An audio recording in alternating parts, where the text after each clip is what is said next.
اكلك كان تشتغلي بعجورة، ومالو العجور، عيبوا لي العجور. كان تشتغلي بجزرة، شفتي، بمفراكة، بمصاصة، عيبوهم لي. والله احسن من اشباه الرجال، شفتي. احسن لك من واحد تافه منحط عاطل باطل يحرق قلبك ويخرب لك حياتك. شوفي يا بنات، بتجيني كتير من الرسائل لبنات يعني بكل أسف وقعوا ضحية يعني لأشباه رجال، وقعوا في أفخاخ أشباه الرجال، كويس. فأنا قلت لكم قبل شهرين تقريبا بيت في الخليج، الزول ده كان دخل معاه في علاقة يعني شنو غير شرعية، حرام محرمة، وبيمارس معاها الجنس وبيمشي ليها وتقريبا شنو طوالي معاها في الشقة، صورها ومسك عليها الصور والفيديوهات كزلة، كويس. وبقى شنو، بقى يطلب منها تمارس الجنس مع آخرين، كويس. وهي ما بتقدر تقول لا، مهددة بيهم انه حيرسلهم لأمها، واهلها تقريبا في مصر طلعوا من السودان بسبب ظروف الحرب لمصر. الزولة دي خايفة ومرعوبة لغاية ما ربنا ألهمها، قالت لي بس فكرت فيكي انتي، ورسلت لي الكلام ده قبل شهرين تقريبا. وقد تكون هي دست مني بعض التفاصيل، لكن المهم وريتها تعمل شنو. اول حاجة الشرطة وانا معاها، كويس.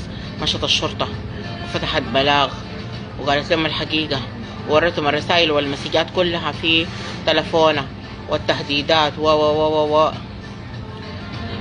محكمة، ودوها حددوا لها محكمة، مشت وقابلت القاضي وحكت له وشرحت له، وقلت لها ما تدسي حاجة وقولي كل شيء واحكي كل شيء، وحكت، كويس.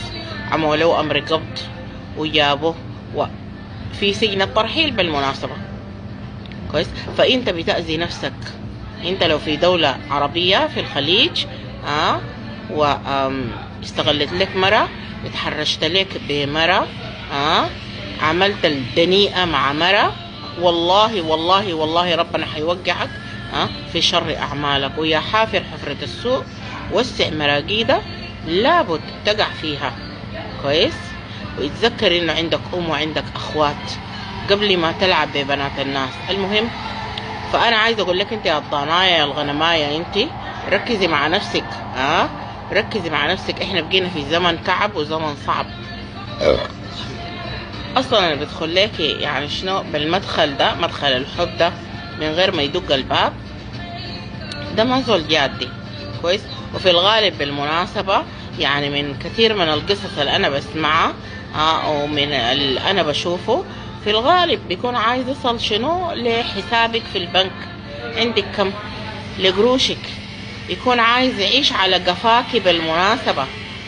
فما تخليكي ضاناية وما تخليكي غنماية وما تخليكي غبيانة، يعني يقوم شنو يشيل منك قروشك، يستنكحك، يستغلك، يسيب قروشك، يعيش على حسابك على قفاكي، يبقى ليكي هم انت في روحك، وفي النهاية بعد ما يشيل منك الوراك واللي قدامك يوجع قلبك ويمشي يخليكي، وفي غيرك كتير وهكذا.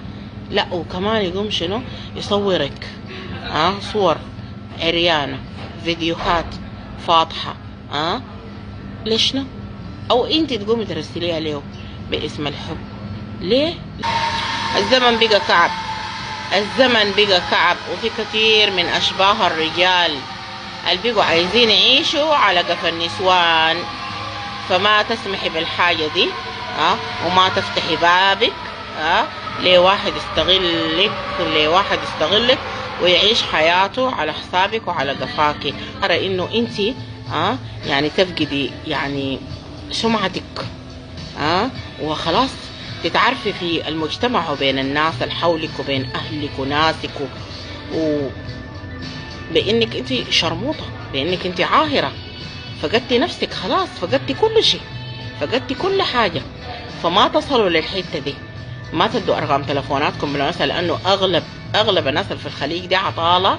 طبعا عايزة اقول لكم يعني يا ريت لو الواحدة فيكم تمسح الماسنجر وتمسح الواتس وتمسح الايمو، لكن انا عارفة في كثيرات ما حيقدروا، لانه في كثيرات ما بيقدروا يعيشوا من غير الثلاثة ديل.